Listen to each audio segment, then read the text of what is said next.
Bom, gente, nós na verdade durante este período até o final do ano, nós estamos com duas campanhas às quartas-feiras.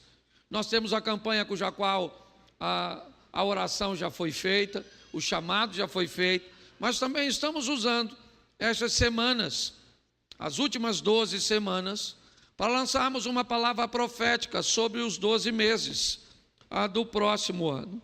Já falamos de inúmeras coisas e a semana de hoje, ela representa o mês de junho, certo? O mês de junho, que tem em si o Dia dos Namorados. Então, o tema hoje dessa campanha das 12 semanas é o relacionamento conjugal. Tá certo? Eu vou falar um pouco disso, mas eu dividi em dois momentos, ou em duas palavras, aquilo que eu quero compartilhar com você. Coloque para mim, por favor, Mateus, capítulo 15, a partir do verso de número 21. Vai servir não apenas para o ambiente conjugal, mas para todas as áreas da nossa vida. Vamos lá. Partindo Jesus dali, retirou-se para os lados de Tiro e Sidom. E eis que uma mulher cananeia, que viera daquelas regiões, clamava: Senhor, filho de Davi, tem compaixão de mim. Minha filha está horrivelmente endemoniada. Ele, porém, não lhe respondeu palavra. E os seus discípulos, aproximando-se, rogaram-lhe: despede-a, pois vem clamando atrás de nós.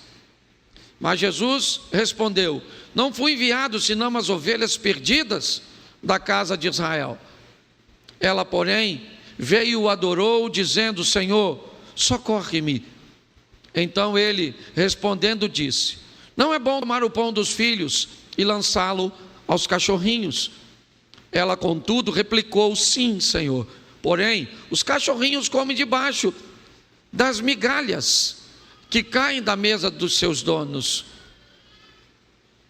Então lhe disse Jesus: ó mulher, grande é a tua fé, faça-se contigo como queres. E desde aquele momento a sua filha ficou sã. Coloque Marcos 7, 24. Marcos 7. Levantando-se, partiu dali para as terras de Tiro e Sidom, tendo entrado numa casa, queria que ninguém o soubesse. No entanto, não pôde ocultar-se. Feche os seus olhos. Senhor nosso Deus e Pai, em nome de Jesus, continua falando conosco, usa-me como um canal de bênção nesta hora, em nome de Jesus. Você pode dizer amém? Amém. Eu usei o texto narrado por dois evangelhos, Mateus e Marcos. E um, na verdade, vai completar o outro com uma informação muito importante, porque a minha proposta, nesse primeiro momento, é falar da determinação daquelas pessoas que planejam alcançar algo desafiador. Às vezes, para alcançarmos coisas fáceis, só precisamos de um pouquinho de afinco, um pouquinho de determinação, e às vezes um pouquinho de ajuda, de ânimo, alguém para te motivar, para te incentivar. Mas tem coisas cujas quais nós precisamos alcançar, que isso não é suficiente para que consigamos sucesso. E essa é uma das histórias. O texto vai narrar que Jesus está caminhando já basicamente na divisa de Israel com o Líbano, Tiro e Sidom, lá em cima, onde está acontecendo a guerra hoje com o Hezbollah. Era mais ou menos por ali. E passando por ali, Mateus diz que uma mulher vem andando atrás, gritando Jesus, tentando chamar a atenção de Jesus, porque ela precisa resolver um problema. É um problema que ela não vai resolver em outro lugar. Ela saiu de casa, deixou sua filha, certo? Com um problema, e ela vai atrás da solução para aquele problema. Jesus não está sozinho, uma multidão o acompanha, e ela está tentando atrair a atenção dele, tentando dizer a Jesus que há situação dela é desafiadora, que ela precisa da misericórdia dele, e ele, me parece que não está muito interessado em ajudá-la, não. Ele vai embora. Ela clama tanto na narrativa de Mateus, que os discípulos começam a ficar incomodados. A impressão que Jesus está passando às pessoas é que ele não se importa com ela, é que ele não está nem aí. Os discípulos provavelmente estão preocupados naquele momento com a reputação de Jesus. O que vão dizer dele? Uma mulher que vem buscando algo para a filha, gritando, desesperada pela rua, está todo mundo escutando. Me socorre, Jesus, me socorre, minha filha está endemoniada, e Jesus não está nem aí, ele está andando. Será que ele não está ouvindo? Por que será que Jesus resolveu não parar? Tão bom, misericordioso, compassivo, mas ele não está nem aí. Será que ele não está escutando? O que ele está querendo fazer naquela ocasião? Você já parou para pensar nisso? Me parece que o que ele está tentando é usar a mulher para ensinar aos discípulos, que me parece que a lição tem a ver com eles. Eles estão muito incomodados com uma mulher que não desiste, mesmo diante da indiferença de Jesus. Muitas pessoas parariam, ele não está escutando, mas ela não pode parar. A situação dela é grave, o propósito dela é legítimo, ela não pode desistir. Talvez desistisse se fosse um problema nela, mas não é, é maior do que ela, é na sua filha. Então ela vai lutar com todas as forças e vai clamando. Mateus diz que os discípulos vão até Jesus e diz: Senhor, despede-a. Ela vem gritando aí, e Jesus não atende os discípulos, não atende. Quando eu faço um paralelo entre Mateus e Marcos, eu descubro que ela não desistiu. Jesus veio andando na rua, ela veio gritando, e ele não está nem aí, ele não está nem aí. Ele chegou no seu destino, entrou numa casa e não queria atender ninguém. Está aí, ó, levantando-se, partiu. Olha só, tendo entrado numa casa, Mateus diz que ele estava na rua e a mulher vem gritando. Marcos narra o mesmo texto, dizendo que depois de andar na rua, ele entra numa casa e não queria que ninguém soubesse, certo? Não, no entanto, ele não pôde ocultar-se ou esconder-se. Essa mulher foi atrás dele. Ele avisou os discípulos: não vou atender ninguém, não quero ser incomodado. Mas ela falou: eu vou falar com ele, eu vou atrás dele, eu preciso resolver, então eu não vou desistir, eu não vou. Quando nós lançamos uma campanha, esse é o nosso propósito, motivar em você uma decisão, certo? De pedir a Deus uma resposta. Eu não posso garantir a você que você vai receber o que você quer, até porque eu não sei o que você quer, se é legítimo. Eu não sei se o que você quer é o que Deus quer para você, eu não sei. Eu sei que essa mulher não desistiu, veio na rua gritando, os discípulos, eu imagino, pensa, os discípulos falando com Jesus, parece que os discípulos são melhores do que Jesus. O que os discípulos estão dizendo: se fosse eu já teria atendido, e ele não está nem aí, e lá vai ela. E ele falou com os discípulos, segundo Mateus, que, diga-se de passagem, era um dos discípulos, que não ia atendê-la. E Marcos diz que, mais do que dizer aos discípulos, ele vai dizer para ela, pessoalmente, que não vai atendê-la. Ela vai andando atrás, e ele não está nem aí. E ela insiste. Ele entra numa casa, não quer atender, pois ela entra e vai na presença dele e diz: eu preciso da sua intervenção. Bom, agora ficou fácil. O que ele vai dizer para ela? É claro que eu vou atender, querido. Ele falou: deixa eu explicar uma coisa para a senhora, dona. Eu não vou atender a senhora. Entendeu? Eu não vim senão para as ovelhas perdidas da casa de Israel. Não me é lícito pegar o pão dos cachorros, do pão dos filhos, e jogar para os cachorros. Aí eu pergunto a você agora, se fosse você, seja franco, pensa. Até porque se alguém te trata mal, você vai reclamar com Jesus. E quando Jesus já foi para o Supremo, Jesus de Moraes, é ou não é verdade? Pare e pense. Chegou lá em cima, ela vai reclamar com quem? Quem falou que não vai atendê-la e chamou, ou fez uma comparação com a cultura, do jeito que você quiser analisar, não estou aqui com teologia. Eu sei que foi agressivo, não foi legal. Mas por que é que Jesus está fazendo isso com ela? Você já ouviu um texto que diz que você não recebe uma luta cuja qual você não consiga suportar? O que Jesus está usando é a resistência daquela mulher para mostrar aos discípulos e nessa noite para mostrar a mim e a você. Eu não sei a resistência que você está recebendo para alcançar o que você deseja, mas não desista. Quando Jesus falou, não vou dar para você, porque eu não posso pegar o pão dos filhos e dar para os cachorros. Ela olhou e falou, seu grosso, também não quero nada não. Está pensando o quê? Não, ela falou, Senhor, deixa eu explicar uma coisa para o senhor. Eu sou uma cachorrinha, sim. Ela falou, sim, Senhor. Então ela concordou. Concordo com o senhor, cachorrinha, cadelinha, uau, uau. Não sei o que. Só tem o seguinte, deixa eu explicar uma coisa para o senhor. Eu estou com um problema que não dá para desistir não. Eu tenho um negócio para resolver, que eu deixei a minha filhinha lá na minha casa. E ela está endemoniadinha.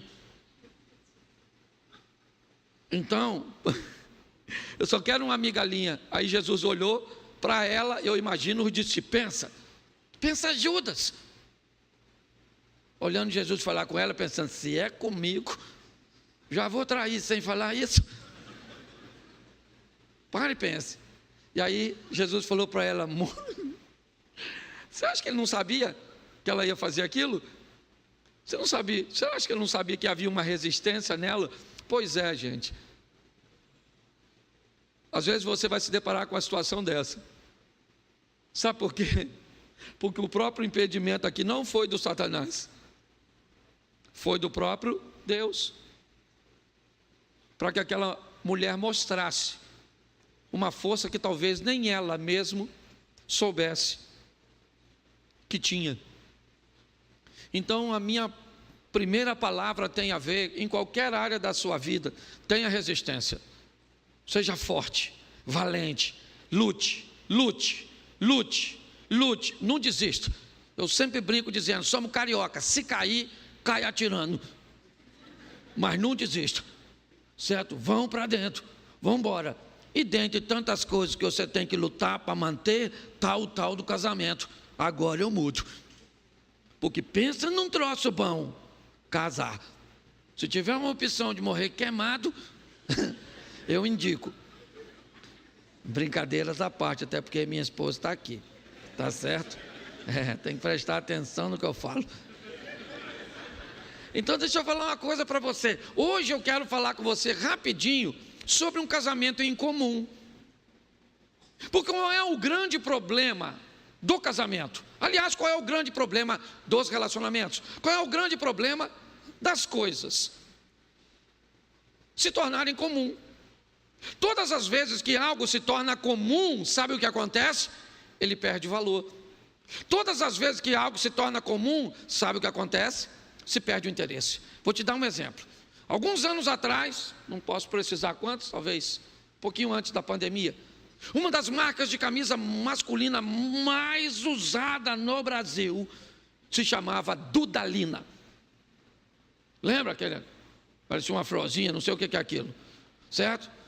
Você lembra disso? Você sabe quanto custava uma camisa daquela na época? No valor aproximado de hoje? Se ela fosse top de linha, entre 800 e R$1.000. Se ela fosse uma camisa comum, ela custaria uns 300 e pouco, 400, chegaria a 500. A não entende disso também. Então preste atenção. E todo lugar que você ia, Quase todo mundo usava aquele negócio. Sabe o que aconteceu? A pirataria descobriu que vendia bem. Então começaram a piratear.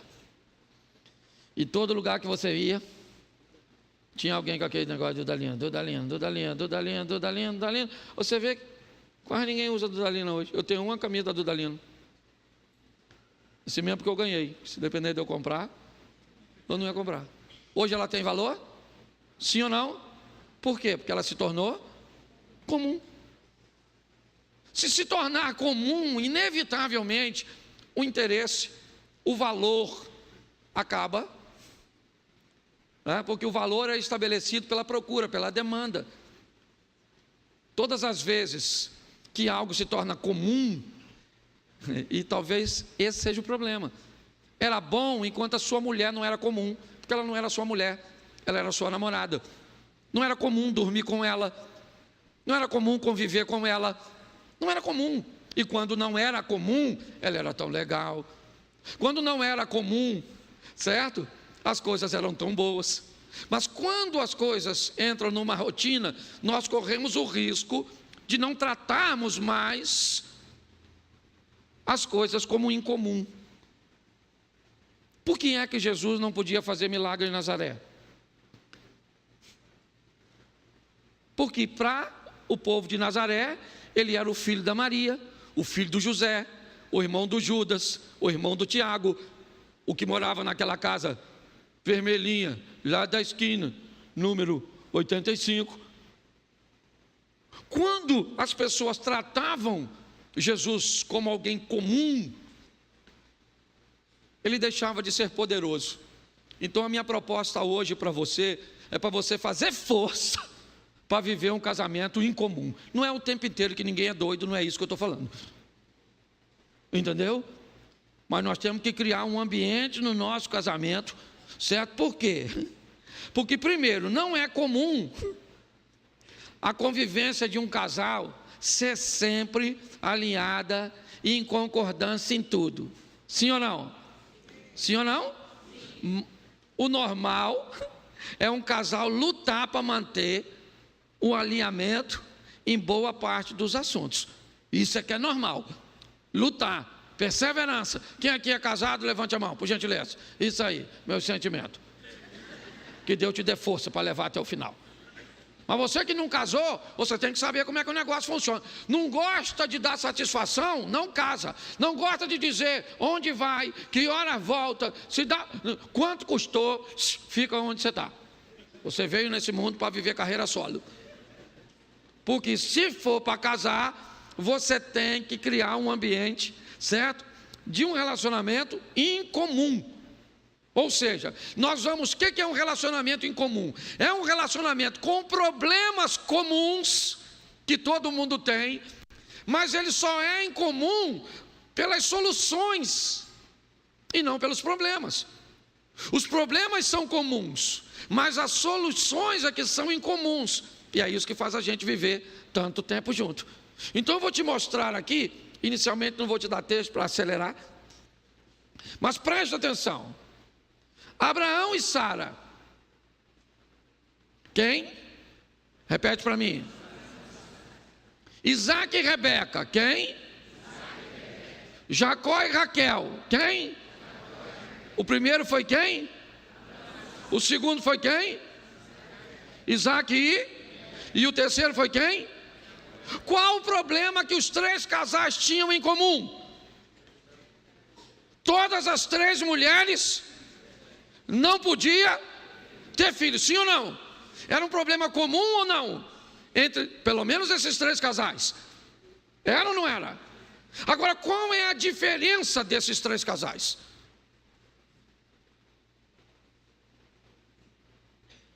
Olha só, homens com promessa, casado com mulheres com promessa, o mesmo tipo de problema, esterilidade de Sara ou de Sarai, esterilidade de Rebeca, esterilidade de Raquel. O que Sara ou Sarai faz com a esterilidade que tem? Manda o marido deitar com a escrava. Sim ou não? O que que Raquel faz com a esterilidade que tem? Pressiona Jacó. Me dá filho, senão eu morro. Sim ou não? O que que Rebeca faz com a esterilidade dela? Depois vai ler. Você quer que eu falo, né?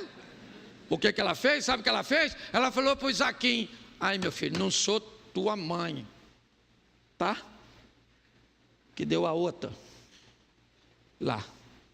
Nem você tua, aí já estou falando no futuro, né? Nem você tua nora. O filho é de mim. Então bota a mão na minha cabeça e ora por mim e cerol, que nós vamos ter filho. O problema era comum, não era igual para os três, sim ou não? Sim ou não? Mas um casal pegou algo que era comum e trouxe uma solução incomum. É isso que eu quero que você entenda. Os nossos problemas, gente, olha só, olha só. Eu vi um negócio que me chamou tanta atenção, eu achei tão legal. Um casal, foi um exemplo que eu vi. A mulher chegou em casa e falou para o marido assim, ó. O marido estava mexendo no celular e ela chegou. E aí,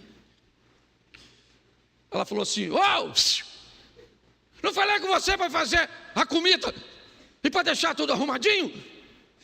Nesse tom. Aí ele pegou o celular, olhou para ela e falou assim: "A comida está pronta e está tudo arrumado." Ela falou: "Tá? Tá? Ah." Aí ele olhou para ela e falou assim: "Já sei, você queria brigar, né?" Ela falou: "É, que eu estou nervosa, eu estou chateada, eu queria discutir." Ele falou assim: "Então volta lá e entra de novo." Aí ela voltou lá e entrou. E ele mexendo no celular, ela falou: "Escuta aqui, eu não falei para você fazer comida e deixar tudo arrumadinho?" Ele falou: "Mas não deu tempo de fazer nada." Ela disse: "Se não deu tempo, você fica aqui em casa à toa. E sou eu que faço tudo, é tudo nas minhas costas." Ele disse: "Você reclama demais." Ela disse: "Eu reclamo porque tem que reclamar." Ele disse: "Eu não sei porque que eu casei contigo." Ela falou: "O quê?" Ele falou: "Não, faz parte da encenação." Porque até para discutir, no final, sabe o que aconteceu? Ele perguntou a ela: "Está mais calma?" Ela falou: "Estou." E aí ela foi lá para dentro. "Você está rindo, mas o assunto é sério. Deixa eu falar uma coisa para você. Os problemas são comuns, mas as soluções é que tem que ser em comum. Você tem que criar um ambiente para o seu casamento não ser um casamento comum, porque senão, menino, vai dar ruim." "Pastor, o que eu tenho que fazer para tornar em comum?" "Eu estou lutando para fazer no meu, você quer que eu descubra o que vai fazer no seu?" Aí você já está querendo, eu ia cobrar dinheiro demais para fazer, certo? Então, os problemas eram os mesmos, sim ou não? Mas o Isaac e a Rebeca resolveram um problema que os outros resolviam, criando confusão. Não é um casal perfeito, porque quem conhece a Bíblia já começa logo a pensar: "Mas também ele teve um problema com o filho." Vai ler outra hora, e depois você vem aqui e prega sobre esse problema. Tá certo? Então, primeiro, um casal normal, certo? Porém, incomum. Era Isaac e a Rebequinha. Outra coisa que eu quero alertar os irmãos agora é um alerta sobre um problema que tem acontecido demais. O segundo ponto é uma conta difícil de fechar que os casamentos estão enfrentando. A mulher entra no casamento, abre mão de seus estudos, abre mão de sua carreira, abre mão de sua independência financeira enquanto é jovem. O problema é que o casamento é uma proposta vitalícia. Tem os filhos, não consegue concluir seus estudos, abre mão para seu companheiro ir à luta, se formar, construir uma carreira, construir uma história, enquanto ela fica cuidando dos filhos. Esses filhos casam, eles vão embora a mulher fica sem realização pessoal e sem independência financeira. Fica uma refém do marido. Pare e pense como é que essa conta não vai fechar. Agora ela não pode mais estudar, ela não tem mais forças para entrar no mercado de trabalho, tá certo? E tudo o que ela gostaria de ter é apenas isso tem acabado com o casamento de mais da conta, mais do que você imagina. Acabado com o casamento de pobre e acabado com o casamento de rico, certo? Esposa de homens milionários que se sentem incomodadas porque não tem nenhum tipo de realização pessoal. E pior, para ter muitas vezes acesso a dinheiro, porque se a mulher não tem, aí eu gosto da frase do homem, ela não precisa de nada. Quem diz que não precisa de nada é a pessoa, não é você avaliando a pessoa. Tá certo? É igual quando alguém vai dividir uma herança de família, que um que vai pegar uma parte da herança tem a vida toda equilibrada, e o outro com a herança, que vai pegar uma parte, tem a vida toda torta. O que tem a vida toda torta diz o quê do que tem a vida toda? Ele não precisa. Quem diz que não precisa é o dono, não é quem não é. Muitos casais, e aí eu vou fazer algumas perguntinhas, por favor, não se sinta ofendido, certo? A sua mulher tem alguma receita financeira? Ou ela precisa, receita por mês, ou ela tem que te pedir dinheiro? E deixa eu falar uma palavra para você que é homem, eu sei, eu sou homem. Quando tua mulher pediu dinheiro, nunca nessa vida sua, diga, para quê? Se você disser para quê, o dinheiro perdeu o valor. Você está entendendo? Ela só vai pedir de novo porque ela precisa se humilhar. Porque você é a única fonte, aquela vontade dela é que você morresse fulminado, igual o marido de Abigail, para ela pegar tudo que é seu. Ela não precisa. Até hoje eu luto contra isso. E olha que sou eu que estou falando para você. Tá certo? Então eu vou falar uma coisa para você que é homem. Sua mulher abriu mão de tanta coisa. Pastor, olha como é que está acabadinha. Claro. Ela caiu no ácido, que foi você. Por isso que ela está assim. Ela não acabou à toa não. Ela acabou por algum motivo. Ela era uma tchutchuca. Entendeu? Mas você acabou. Eu preciso falar isso porque tem um homem que só a graça. Então deixa eu falar uma coisa para você. Pegue um recurso que sua mulher saiba que é o que você pode fazer. Não interessa quanto, eu não estou falando aqui de preço, é valor. Pegue um recurso que você tem e deposite, ou então entregue num canto especial assim, que todo dia tal, você vai lá e coloca na conta, faz o Pix, certo? Agora tem essa miséria de Pix. Isso, vai lá e coloca, sem ela pedir, mas aquilo que ela saiba que é o seu melhor. E se você não pode colocar nada, que seja temporário, porque o homem que não coloca nada, ele é um nada. Essa é a grande verdade, não estou ofendendo meus companheiros aí não. Mas, só tem 3 classes amadas incondicionalmente. Já falei aqui. Mulher, criança e cachorro. Homem, para ser amado e respeitado, ele tem que fazer jus. Você pode ver, o cara arruma uma namorada, se ele contar para um amigo, arrumei uma namorada, primeira pergunta do amigo, como é que ela é? Se uma mulher arrumar um namorado e contar para uma amiga, arrumei um namorado, o que ela pergunta? O que ele faz? É lógico, quer saber se o investimento, se o cara tem como manter. Então não vem com essa história não. Eu não sei, se você só pode 50, coloca o 50 lá, a onça. Entendeu? Pastor, eu consigo botar uns 100, então bota. Dá para botar 1000? Bota 1000. Dá para botar 5 mil? Bota 5 mil. Posso ouvir um glória das irmãs?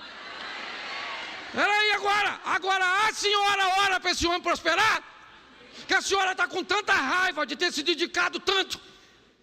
A senhora olha para essas penas da senhora, parece os rios do Brasil.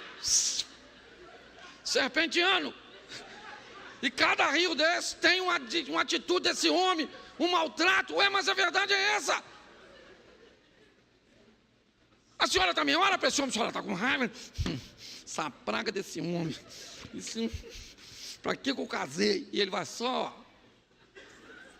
E um homem que afunda, ele é uma pedra que a outra ponta está amarrada na sua canela. Ele vai levar a senhora junto, você está entendendo? Então, por favor, homens, sua mulher abriu mão de tanta coisa. Você está entendendo? Lembra. Está contigo até hoje. Sabe? Parou de estudar, parou de trabalhar, se entregou, criou aqueles catarrentos, aquela coisa toda. Os peitinhos chegou a cair de tanto que os bichinhos mamaram e pronto. Mas tudo em prol de uma causa nobre, que é a construção da família. Você está rindo, mas é sério. E essa conta acaba não fechando, que agora você tem uma mulher amargurada no final da vida. O que eu faço? Eu falo, morre. Sobrou para a senhora só a morte. Essa conta não fecha, entendeu, maridão? Nossa, estou pregando para mim mesmo também, viu? Ela está até filmando.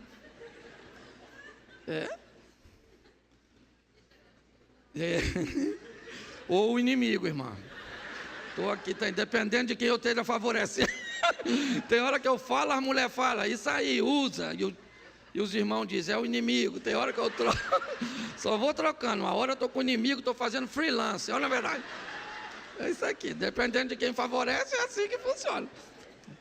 Bom, vamos lá. Eu quero agora falar o ponto 3. São só 4. Já estou acabando já. Primeiro aqui, certo? Vamos lá. Um casamento em comum. Segundo, certo? Uma conta difícil de fechar. Terceiro, um alinhamento incomum. É isso que eu quero mostrar agora a você. E agora vem os textos bíblicos. Segundo livro dos Reis, capítulo 4, verso de número 9. Ela disse ao seu marido, isso... Vejo que este que passa sempre por nós é um santo homem de isso. Vamos lá? Façamos-lhes, pois, em cima um pequeno quarto, obra de pedreiro, ponhamos nele uma cama, uma mesa, uma cadeira e um candeeiro. Quando ele vier à nossa casa, retirar-se-á para ali. Preste atenção, porque essa é a história, em algumas traduções, de uma mulher importante. Em outras traduções, de uma mulher rica. Já é uma coisa incomum. Para aquela época é uma coisa incomum. Certo? Aquela mulher é uma mulher rica. E quando você vai ver quem é o marido dela é um cara rico. Ele é rico e ela é rica. Eu gosto por causa do alinhamento que eles têm e a autoridade que ela tem para uma época cuja qual a mulher não poderia tomar a decisão de dizer para o marido que ela viu num homem, um homem de Deus, e que gostaria de receber este homem de Deus na sua casa. E que gostaria de fazer um ambiente para este homem de Deus frequentar a sua... Olha o nível de autonomia que essa mulher tem. Ok? Numa época que as mulheres não trabalhavam, não havia esse empreendedorismo feminino. O que eu vejo é um alinhamento. Uma mulher rica, importante, que tem, certo? Condições de tomar suas próprias decisões. Eu acho isso extraordinário. Bota aí, capítulo 4 ainda, verso 18. Vamos ver com quem ela é casada. Tendo crescido o menino, saiu certo dia com seu pai, que estava com os segadores. O homem está supervisionando sua propriedade com aqueles que vão participar da colheita. Um homem rico e importante, casado com uma mulher rica e importante, casado com uma mulher que consegue tomar decisões numa época cuja qual as mulheres não tomavam esse tipo de decisões. O que tem este casal de comum para essa época? Nada. Eles são um casal à frente do seu tempo. Um casal capaz, certo? De tomar decisões em conjunto. Não estou dizendo que é fácil, eu estou mostrando que é possível. Não é comum, na maioria das vezes, mas eu não estou pedindo para que você tenha um casamento comum. Eu estou dizendo que você tem que ter um problema comum, com uma solução em comum. É isso que eu quero transmitir a você. Tá certo? Então preste atenção no verso 22. Olha só. Chamou ao seu marido e lhe disse: manda-me um dos moços e uma das jumentas, para que eu corra ao homem de Deus e volte. Preste atenção nisso aqui, que é sensacional. Ela era a patroa, sim ou não? Sim ou não? Ela mandou um empregado, sim ou não? Sim ou não? Está escrito. Ela mandou um empregado, sim ou não? Ela pediu ao marido para mandar um empregado. Preste atenção. Isso aqui é um reconhecimento de uma autoridade que me parece que ela sabia que tinha decisões cujas quais ela podia tomar. Mas tinha decisões que ela sabia que havia sobre ela um limite. Se seu marido te limita em tudo, você tem um problema. Se o seu marido não te limita em nada, você também tem um problema. Um relacionamento em comum é um relacionamento de revezamento, onde horas você entende que sua mulher precisa ter autonomia para se sentir pertencente, para dizer não quero, para dizer não vou, para dizer não posso, para conseguir estabelecer um posicionamento dela. Isso é importantíssimo. Eu gosto desse texto, eu não sei como é que você vai aplicar, eu não sei se você faz críticas, observações, eu não sei. Meu propósito é compartilhar o que Deus colocou no meu coração. Eu não estou preocupado se você vai concordar, se você gosta ou não. Não é isso. Estou aqui para falar o que te agrada. Mas nós estamos falindo por causa de relacionamentos comuns. Sua vida sexual está ruim porque está comum. Sabe por que você não tem mais autoridade sobre seus filhos? Porque para eles você não é mais o pai, você é uma pessoa comum. Você está mais preocupado se ele vai te eleger no final do ano como pai do ano, como mãe do ano. Então você não toma decisões com medo do seu filho não votar em você. Você, para ser pai, você não precisa de um voto. Você já é pai e pronto. As pessoas estão bem atrapalhadas com essa situação. O que eu vejo é uma mulher que sabe. Pô, vamos construir aqui, vamos construir aqui. Aqui eu posso mandar um cara parar o trabalho para ir fazer, era o período da colheita. Para tirar esse cara para ir fazer o mandado, esse cara tinha que deixar o posto de serviço para atender. Lembra quando o texto diz que ele estava com os caras trabalhando? Então ela não enfia o dedo. Você está entendendo? Entende a sua importância. Deixa eu falar uma coisa para a senhora. Por mais independente que a senhora seja, dinâmica, certo? Por mais autossuficiente que a senhora seja, cuidado para não nascer na senhora uma espora e achar que virou um galo. É importante que saibamos o nosso lugar. É assim que funciona, certo? Agora, preste atenção agora, verso 23. Perguntou ele quem? O marido. O que o marido perguntou para ela? Por que vais a ele hoje? Não é dia de festa, nem Não é dia de festa da lua nova, nem sábado. O que ele está dizendo? Eu não estou entendendo por que você está fazendo isso. Eu não estou entendendo. Talvez até ele não estivesse concordando com aquilo que ela está fazendo. Quando ela diz, façamos, ele concordou, sim ou não? Quando ela diz, estou querendo ir lá hoje, ele entendeu ou concordou, não? Sim ou não? Não. Ou seja, isso é comum, encontros e desencontros, mas a maneira cuja qual nós vamos resolver é que vai dar significado a tudo isso. É por isso, seu beijo ficou comum, seu sexo ficou comum, seus elogios ficaram comum, sua roupa para receber seu marido ficou comum, ficou tudo comum. E se ficar comum, vai ficar difícil de prosseguir. Você sabe por quê?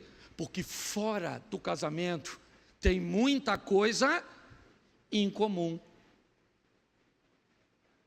E aí você começa a olhar para o incomum, porque é raro. E aquilo que você não tem, até ter e se tornar comum. Por que pessoas, segundo casamento não dá certo, terceiro casamento não dá certo? Porque uma hora eu vou precisar criar um ambiente para que ele se torne incomum. Agora eu vou mostrar a você, para terminar, uma intimidade em comum. Dá uma olhada nesse casalzinho aqui. Gênesis capítulo 12, verso 4. Partiu, pois, Abrão. Quem partiu? Quem partiu? Isso, Abrão, não é Abraão, ok? Ele ainda não é Abraão. A história começa com Abrão. A história não começa com Sara, a história começa com Sarai. Então é importante você entender, porque isso representa duas fases da mesma pessoa. A fase do Abrão, ele tem algumas decisões. Na fase do Abraão, ele tem outras decisões, outra postura. Então, partiu, pois, Abrão, como lhe ordenara o Senhor, e Ló foi com ele. Se Abraão tivesse saído, Ló não tinha ido. Mas como não foi Abraão, foi Abrão. Quem é Ló? Ló é o sobrinho, certo? Órfão de Abrão, cuja mulher é estéril. Então, na cabeça de Abrão, qual é o cargo a ser ocupado por Ló? O de seu filho. É um plano B. Você consegue entender isso? É só para que você dê uma olhadinha. E ele não era garoto não, hein? Bota aí. Bota o versículo seguinte, por favor. Ah, tá lá, não, tá aqui, ó. Ah, tinha Abraão o quê? 75 anos quando saiu de... Isso aí. Bom, para onde ele vai? Ele vai para a terra prometida. Sim ou não? Mas quando tem fome, ele viaja para onde? Ele viaja para o Egito. Capítulo 12, verso 12. Para mim, um dos textos mais fantásticos. Os egípcios, quando te virem, vão dizer: é a mulher dele, e me matarão, deixando-te com vida.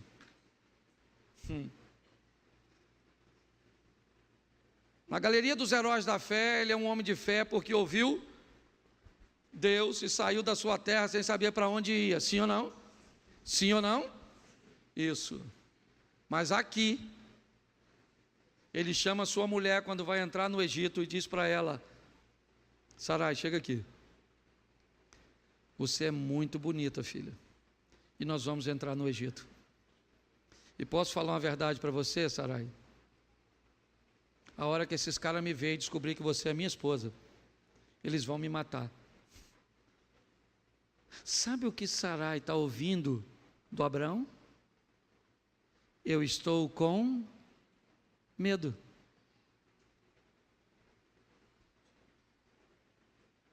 Eu estou com medo, filha. Eu estou com medo de perder o emprego. Eu estou com medo da dor que eu estou sentindo. Eu estou com medo do comportamento que os nossos filhos. Eu estou com medo.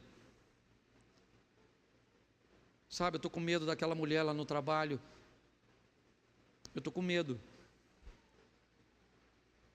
Pô, cara, quando Abraão escuta ou diz para ela, eu estou com medo, cara, é algo sensacional.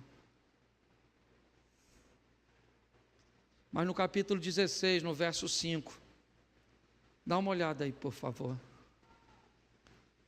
16:5, e disse Sarai a Abraão: seja sobre ti a afronta que se me faz a mim. Eu te dei a minha serva para possuíres. Ela, porém, vendo que concebeu, desprezou-me. Julgue o Senhor entre ti e mim. Pô, não tem cabimento esse texto. Sarai está dizendo para Abraão: Abraão, deixa eu te falar, eu peguei a minha serva e dei para que você tivesse um filho. Agora que ela tem o filho,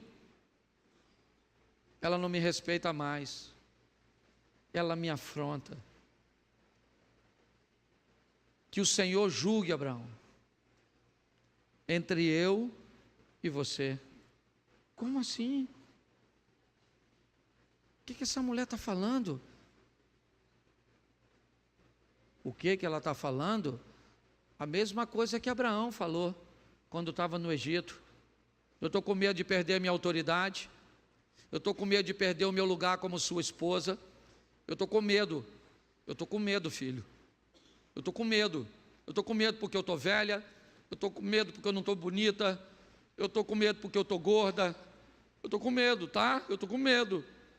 Dá licença de eu estar com medo. Sabe o que é isso? Isso é intimidade. Uma intimidade incomum, que nós não vemos. Não. Minha proposta hoje, casal, e para você que é solteiro, se vai entrar, entre com perseverança. A mulher que queria o milagre. Entenda que os problemas serão comuns. O que você precisa é de uma solução em comum. Cuidado com essa conta. Se você é novo, deixa a sua mulher trabalhar, deixa ela estudar, deixa ela crescer. Ou então monte um plano, certo? Para amanhã ela ter uma autonomia, para que consiga ter seus próprios recursos. Porque com essa expansão e essa projeção do feminismo, cada vez vai ficar mais difícil. Consiga um alinhamento incomum, para que você entenda esse revezamento. Ora dá para fazer o que o outro quer, ora aqui, e isso é perfeitamente, sadio. E tenha uma intimidade em comum. Se continuar com esse casamento comum, não vai dar. Você pode ter certeza que essa corda vai estourar. Tem algo que é para mim, fique de pé por favor, tem algo que para mim é pior que divórcio. Para mim um casamento que as pessoas não acreditam que pode ser bom. Não vou ficar com ela assim mesmo, do mesmo jeito, porque nossos filhos é a igreja, sabe, pastor? É assim mesmo. Não é tudo assim? Pois é. Não é comum? Não é assim para todo mundo? É para aqueles que vão levar uma vida comum, é assim mesmo. Beija desse jeito, faz amor desse jeito, reclama desse jeito, se veste desse jeito, é desse jeito. Ou então você faz ficar em comum. Que Deus te dê força, sabedoria, entendimento, para ser um marido incomum, para ser uma mulher incomum. Quer uma notícia desafiadora? Os dois não conseguem mudar simultaneamente. Alguém tem que puxar isso aí. Feche seus olhos. Quero chamar minha esposa para vir aqui. Quero orar ao lado dela. São 32 anos de casado, estamos indo para 33. Pense em duas pessoas diferentes. E se você acha que o desafio é viver com ela, porque você não me conhece. Se eu chegar em casa e falar com essa mulher assim: Mary, eu estou nervoso, eu não quero conversar. Você sabe quando ela vai falar comigo? Quando eu falar com ela novamente. Se eu chegar em casa e ela falar: Cláudio, eu estou nervosa, eu não quero conversar, eu vou ficar assim: fala comigo. Fala comigo. Não é assim? Então, louvado seja. Não temos casamento perfeito, não. Tem dia que dá vontade de... Certo? Anderson do Carmo e Flor de Lis. Tinha um exemplo melhor, não? Não, porque o exemplo, ela falou, não tinha um exemplo melhor, não. O exemplo, se eu te arrumasse outro, era ela que estava morta. Pelo menos eu me matei, na verdade. É isso aí. Então, segure na mão da sua adversária, você que é casado. E vamos aí, vamos terminar com a frase do Lula. Qual é? A luta continua, companheiro. É isso aí. Vamos orar. Senhor nosso Deus, muito obrigado por nossa casa. Muito obrigado por não maquiarmos, ó Deus, nossos relacionamentos. E muito obrigado por teu Espírito Santo, nosso companheiro, que ora age na nossa mente, enquanto o inimigo está trabalhando na mente da nossa mulher. Ora age na mente da nossa mulher, enquanto o inimigo está trabalhando na nossa.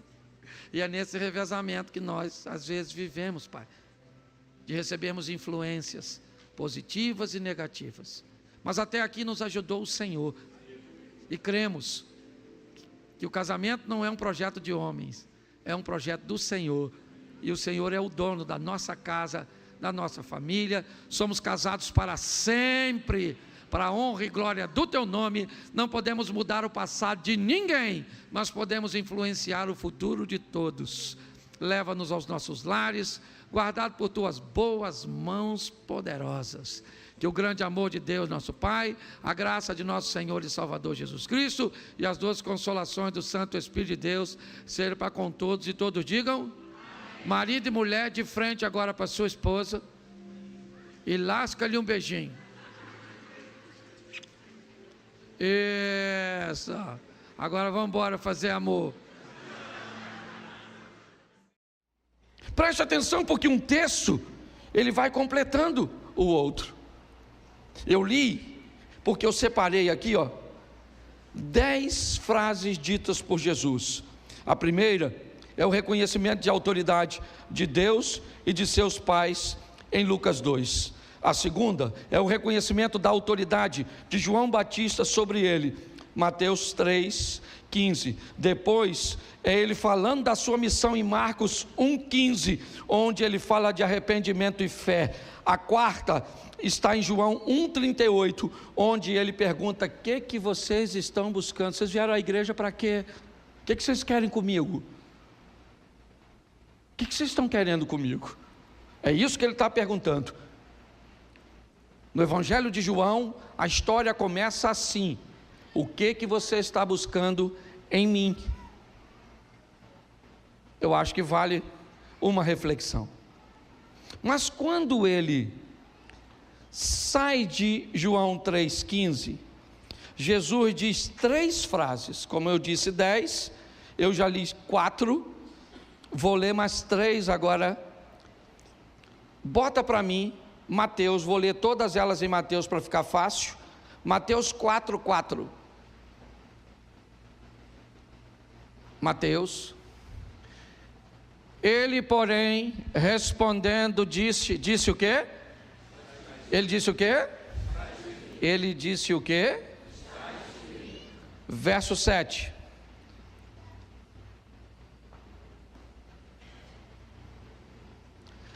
Disse-lhe Jesus também, está? Ok. Verso de número 10. Põe o 10, por favor. Então, disse-lhe, preste atenção, na minha Bíblia, e na sua, se você tiver, aqui ó, então, disse-lhe Jesus, está escrito de preto, ok? Ele começa a falar agora, vai-te, Satanás, porque está, preste atenção no que eu vou lhe dizer agora. As primeiras frases ditas por Jesus refere-se a reconhecimento de autoridade. A segunda frase de Jesus, que eu citei para você, fala de sua missão e do que é necessário.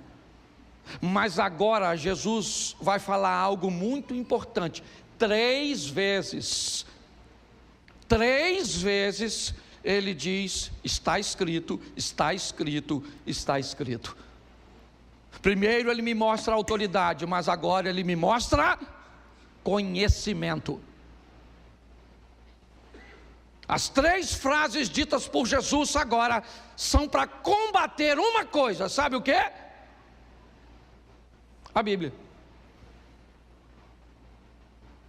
As 3 frases que Jesus está usando da Bíblia é para combater a própria Bíblia. Ué, pastor, você ficou louco? Não.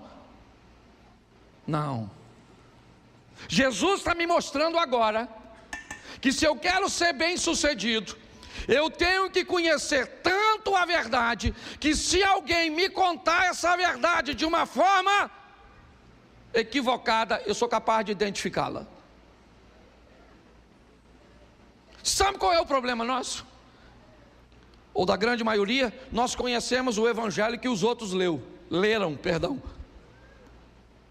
Alguém leu, veio aqui, falou, e você nem sequer conferiu. Preste atenção, 3 versículos agora. Jesus está sendo tentado por Satanás. É uma guerra de conhecimento. Os 2 conhecem muito a Bíblia, sim ou não? A diferença é que um conhece e o outro é. E aí eu pergunto a você,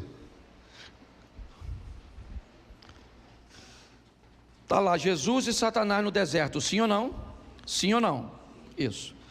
Satanás é um ser humano ou ele é um espírito? Ser humano ou espírito? Jesus é um ser humano ou um espírito?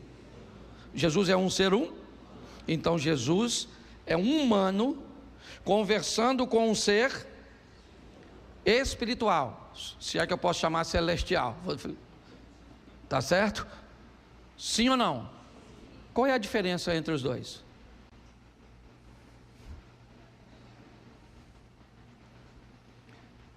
É que Jesus não pode acessar o mundo espiritual para responder. Se Jesus disse está escrito, é porque ele leu. Se Jesus disse está escrito, foi porque ele estudou. É importante nós entendermos isso. O que ele está fazendo é, Satanás diz, você tem fome? Diga a essas pedras que se tornem em pães.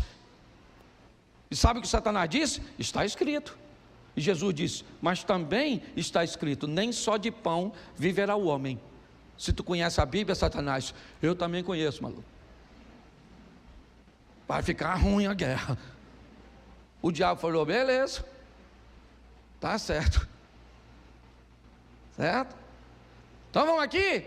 Por que você não se joga do pináculo do templo? Porque está escrito lá na Bíblia que o Senhor Deus dará ordem aos seus anjos a seu... Está escrito, disse o Satanás. Sabe o que Jesus disse? Mas também está escrito. Não tentarás o Senhor teu Deus. O Satanás falou, caraca, maluco. Pô, tá ruim de dar uma volta nesse cara. Já usei 2 textos. Pô, vamos fazer o seguinte, cara. Ó, ao invés de você sofrer, morrer, cuspir no você, vamos escolher um bandido ao invés de você. Ó, se tu, olha só que beleza, se tu se prostrar e me adorar, eu te dou tudo isso. Jesus falou: ô Satanás. Bom, Satanás, você pode ir embora, porque está escrito: somente ao Senhor teu Deus servirás, somente a Ele adorar. Presta atenção, o diabo falou quantos versículos bíblicos? Quantos versículos bíblicos? Jesus falou? Isso aí. Poderia dizer que ele é flamenguista? Brincadeira, não cabe nem na hora, tá certo? Tirei a espiritualidade do culto. Mas escute só. Pare e pense. Quantos versículos são suficientes para persuadir você? Para dizer para você e convencer você que qualquer tipo de amor é válido. Quantos? Quantos versículos são suficientes para você, para dizer que você pode xaropar e manguaçar, que depois recebe asa? Só se for de Ícaro. Para se lascar. Quantos? Jesus utiliza agora 3 textos falando de seu conhecimento, porque ele estudou, entendeu? Se Jesus usou o poder dele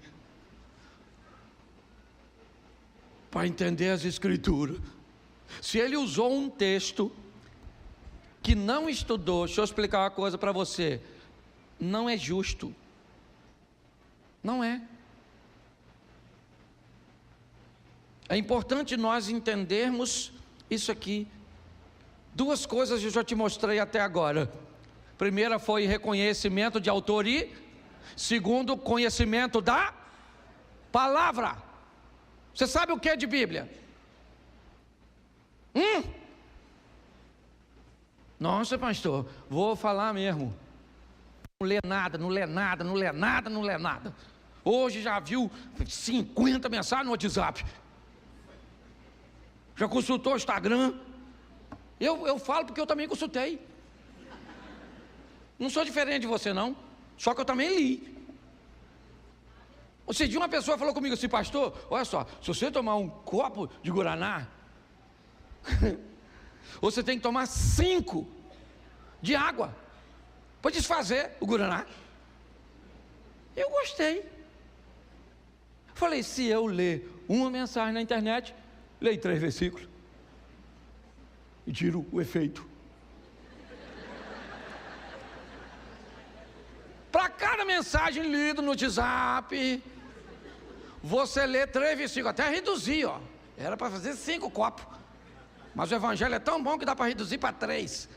Então você faz o seguinte: carrega a Bíblia contigo e o celular, ou o celular na Bíblia, tá certo? Ou a mensagem: conhecereis a verdade e a verdade vos. Mais 3 versículos e eu termino. João 10, 18. João 10, verso 18. Ninguém me atira de mim, mas eu de mim mesmo a dou. Tenho poder para a dar e poder para tornar a tomá-la. Esse mandamento recebi do meu. Presta atenção, porque o terceiro assunto de Jesus é controle. O primeiro é autoridade, o segundo é conhecimento e o terceiro é controle. O primeiro é autoridade, o segundo é conhecimento, o terceiro é controle. Jesus está mostrando que com o reconhecimento de autoridade, conhecimento e controle, eu vou vencer. Ele diz: eu venci. Venci por reconhecer a autoridade de Deus, da minha família ou dos meus responsáveis e das autoridades que estavam sobre mim. Eu venci por quê? Porque conheci a verdade, porque conheci a Bíblia para combater. E agora ele me mostra o que ele está dizendo. Ele está pronto para morrer. E ele está dizendo: ô, palhaçada é essa, ô discípulo? Conversa é essa, rapaz? Ninguém tira a minha vida, sou eu que dou. Eu estou no controle desse negócio tudo aqui, rapaz. Para com essa palhaçada. Porque eu imagino os discípulos tudo de... Calma, gente. Estou entregando e já eu tomo de volta. E aí eu vou voltar aqui num corpo ressurreto, ninguém me mata mais. Controle. João 19:11. Põe aí, 19:11, irmão. Isso. Respondeu Jesus. O que ele está dizendo?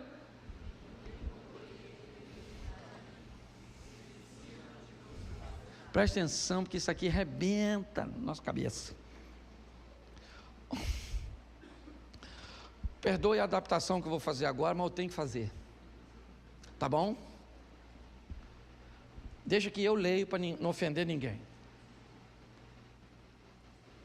Lula: nenhum poder terias contra mim se de cima não tivesse dado. Bolsonaro: nenhum poder teria contra mim se de cima não te fosse dado. Papai e mamãe: nenhum poder teria contra mim.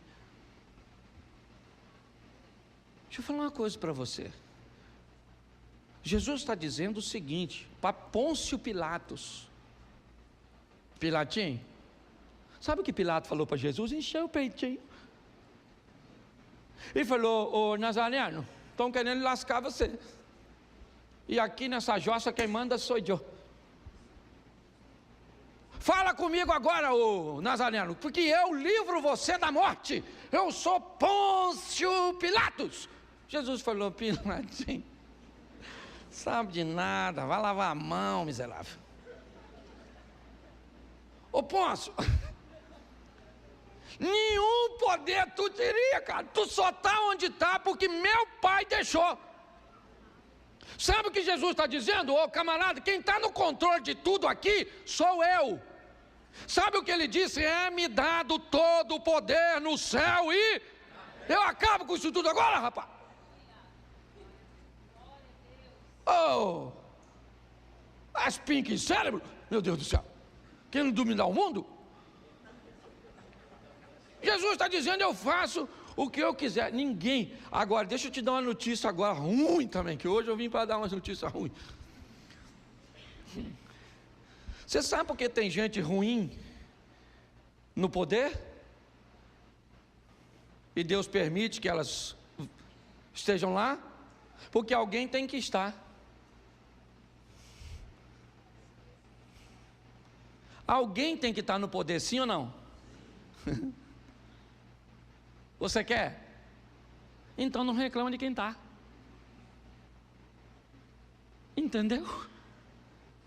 Tem lugar que não era para o outro estar lá, era para tu. Mas tu não quer estudar, tu não quer trabalhar, tu não quer se dispor, tu não quer fazer nada.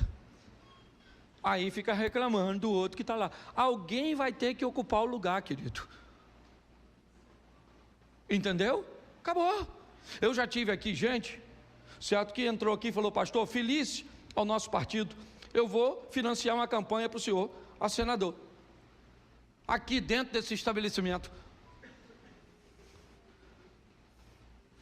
Eu olhei para ele e falei: querido, você acha que eu sou pastor, eu sou sacerdote, eu sou político?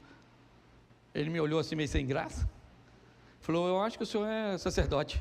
Falei: então vamos tomar um café. Então eu posso reclamar do senador? O Rio de Janeiro está lá representado por Romário. Porque nós estamos precisando de uns gols no Senado. Mas por que você acha que ele ganhou para senador? Porque jogou nos 3 grandes do Rio e construiu um nome, sim ou não? Então, eu não reclamo, só oro: Senhor, essa dele bateu na trave. Não é verdade? Eu oro, porque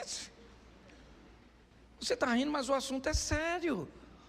O que Jesus está mostrando aqui é o seguinte: eu estou no controle. Ele disse a Pôncio Pilatos: ninguém, certo, ou nenhum poder terias contra mim se de cima te não fosse Isso aí. E aí? Seu pai não teria poder nenhum. Você teria nascido em outro canto. Aliás, você nem teria nascido se você não gosta do seu pai e da sua mãe. Botaram você numa chocadeira assim, e você nascia naturalmente, do nada. Ninguém.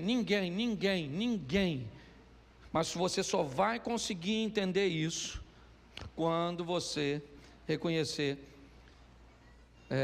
a sua identidade de fato. O último texto que eu vou usar aqui é o último texto dito por Jesus, certo? No Evangelho de Marcos, capítulo 16, verso 16. Ele já está indo embora, certo? Preste atenção no que ele diz. Quem crer e for, será, mas quem não, será. Verso 17. E estes sinais seguirão aos que, em meu nome, falarão novas. Vamos lá, bota o 18. Pegarão nas serpentes, certo? E se alguma coisa, e se beberem alguma coisa mortífera, não lhes farás dano. E imporão as mãos sobre os enfermos e os... Verso seguinte. Ora, o Senhor, depois de ter falado, foi recebido ao céu, assentou-se e está esperando para encontrar comigo e com você. 3 coisas eu quero que você guarde na sua mente. A primeira delas, aqui, reconheça a autoridade. A segunda, tenha conhecimento da palavra. A terceira, assuma o controle. Pare de deixar as coisas que estão ao seu redor te controlar. Quando você tiver reconhecimento de autoridade, conhecimento e controle, você vai descobrir que a sua vida vai ser um sucesso, como a de Jesus também foi. Aproximadamente 9.000 anos depois, os 2 filhos desse cara, pelo menos os 2 descendentes dele, são os mais ricos da face da terra. Judeus, descendentes de Isaac, eu vou mostrar a você, e árabes, descendentes de Ismael. Segura essa. Se continuar do jeito que está, a Europa já será toda muçulmana. Porque enquanto o europeu tem 1, 2 filhos nenhum, eles chegaram lá e estão tendo de 5 a 7. Já tem país que não muda mais, você sabe que há um índice que mostra tudo isso. Mas aí eu comecei a me perguntar, eu falei, cara, que pai é esse? Que pai é esse que pega seus 2 filhos e consegue colocar seus 2 filhos numa classe, primeiro, 2 monoteístas, que só adoram um Deus, que no fundo acaba sendo o mesmo, porque Jeová, certo? É o mesmo Alá, só visão distorcida, de um para o outro. Tudo que nós pensamos ser sobre Isaac, eles pensam ser sobre Israel. Eu estava nos Estados Unidos pregando numa igreja e tinha o pai de um amigo que ele é muçulmano, mas ele foi na igreja para me ver pregar, e eu falei, cara, eu vou pregar sobre Ismael. Preguei sobre Ismael, preguei sobre Isaac, preguei, ele falou, meu filho, você pregou muito bem, só que está errado. O filho da promessa é Ismael. Ele que é o primogênito, que ele nasceu primeiro. Você sabe o que é primogênito? Eu falei, sei, senhor. O que nasce primeiro, ele disse que qual que nasceu? Isaac ou Ismael? Eu falei, Ismael. Então ele falou comigo, então qual é o primogênito? Eu falei, Ismael. Mas depois eu falei, isso aí é outra coisa, deixa quieto. Mas não discuti com ele. Mas só para você ver que quando o assunto é adoração, a turma, ele sabe. E aí eu fui dar só uma olhadinha para ver se eu consigo usar alguma coisa com os meus. 86 anos de idade. Diz que velho não sabe criar filho. Abraão é uma lição. Você já ouviu falar isso? que casal velho não deve ter filho, porque fica bobo. Os meninos fazem dele gato e sapato. Conhece alguém? Pois é, Abraão é uma lição para esses troços. Certo? Então preste atenção. O que fez desse cara obter sucesso com seus filhos? Isso aqui para mim foi libertador. Coloca para mim Gênesis, capítulo 17, verso 20. Olha só. E quanto a Ismael, também te tenho, eis aqui o tenho, e falo-ei, multiplicar grandissimamente, 12 gerará, e dele farei. Você sabe quem está falando isso? E quanto a Ismael, isso é um bate-papo entre Abraão e quem? E quem? E o que Deus disse no início do texto? E quanto a Ismael, também te tenho. Escute só. Olha só. Você sabe por que o filho desse cara é um sucesso? Porque o tempo inteiro esse camarada aqui falava com Deus a respeito do filho. Você está entendendo? Não interessa como teu filho esteja, não interessa onde ele esteja, não interessa o que as pessoas falem a respeito dele.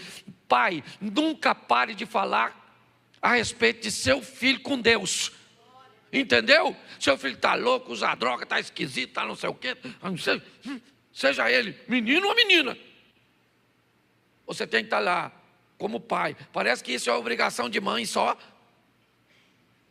Mãe que tem que orar, ora por esse menino, ora por esse menino. Não, você que é pai, você tem que ir lá, entrar no quarto dele. Não precisa entrar quando ele está. Pega aqui um pouquinho a vez de um óleo ungido. Ou então pega o óleo lá na sua casa e ora. Entra lá no quarto dos seus filhos, pai. Aquela figura paterna, macho. Talvez nem tanto. Entra lá, pega um óleo, passa no travesseiro e fala: Senhor, aqui vai deitar aquele menino. O senhor sabe o que passa na cabeça daquele garoto. Doido de pedra, mas é meu. Essa menina minha esquisita, não sai do quarto. Parece, não é? Isso. Ele está dizendo, Deus está falando com ele: não se preocupe com Ismael, porque eu também tenho te ouvido. Isaac, tá certo? Vai ser extraordinário, mas esse camarada aqui também é fantástico. Quando nós olhamos, e um dos motivos pelos quais, está aí, ó, também tenho te ouvido. Abraão, tudo que você falou comigo, toda a sua preocupação, tudo isso, está tudo certinho, fica tranquilo, porque eu vou botar para quebrar na vida do... Ele viu, sim ou não? Ele viu o Abraão? Não, Abraão morreu, não viu o que aconteceu, mas se Deus prometeu, Ele vai cumprir, querido. Nossos filhos são herança do... É isso aí mesmo, nós não criamos filho para ir para o inferno. Tem época que parece que eles ficam meio doidos, nós já ficamos uma época. Você na época de colégio, lembra? Quem puxava as coisas assim, ó, para a mulher, quando vinha atravessando a rua, pensar que era cobra, levanta a mão. Aí. Apertava a campainha, porque isso eram os nossos pecados. Nossas bagunças era essa, é ou não é? Apertava o quê? A campainha, e ó, corria, sim ou não? Sim. Nós fomos numa palestra, vimos o cara falar que comprou suco para jogar na caixa d'água da escola. Esse já era um estágio mais avançado. Alguém queria fazer mal para o número maior de gente, olha lá. Mas não. Nossos filhos, nós também já fomos terríveis, sim ou não? Só que eram uns terríveis diferentes. Hoje os meninos... né, nós éramos terríveis estilo Roberto Carlos. Eles hoje são estilo The Walking Dead, é ou não é verdade? É uma versão atualizada. Os meninos meio zumbizão. É assim que funciona, esquisitão. Mas são nossos. E são amados, amém? Então nós temos que orar, está aí. O camarada orava e falava: Senhor, abençoa os meus. Eu quero que os pais fiquem de pé agora. Esse negócio de só falar, chega em casa você não faz. Fica em pé aí agora, onde você está. Levanta a mão em direção à sua casa. Sua casa aí, onde é a casa? A minha está para lá ali, ó. Isso. Diga comigo, homens: eu abençoo a minha casa, o meu casamento e os meus filhos.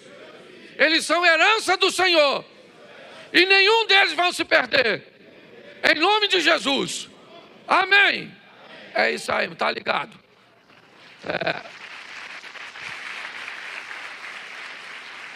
Então, um cara que fala com Deus, não interessa o tamanho do seu filho, pode ser um pirralhinho. Hoje meu neto estava lá deitado, estava lá: menino, você é macho? É, vô? Falei: é, igual o vovô. Ele me olhou esquisito, porque ele disse assim: queria ser melhor. Mas vamos embora, a vida que segue, vamos embora.